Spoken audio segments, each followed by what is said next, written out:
تو چینل کو سبسکرائب بھی کیجیے گا، اور آپ نے یہ چھوڑ کے نہیں جانی، ویڈیو پوری سنیے گا، دیکھیے گا کہ آپ کے لیے وہ اہم پیغام کیا ہے۔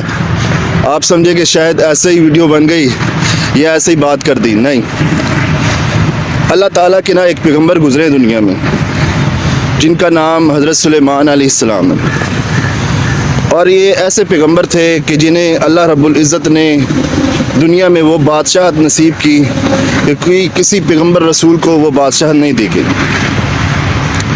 اللہ رب العزت نے چرندوں پہ، پرندوں پہ، جنوں پہ، حیوانوں پہ، درندوں پہ سب کی بولیاں حضرت سلیمان علیہ السلام کو سکھائیں اور سب کی حکومت عطا کی۔ یہ تھے حضرت سلیمان علیہ السلام، اور حضرت سلیمان علیہ السلام کو اللہ تعالیٰ نے جنوں کو بھی حضرت سلیمان کے لیے پابند کیا تھا، وہ بھی بات مانا کرتے تھے۔ ایسا ہوا کہ جب حضرت سلیمان علیہ السلام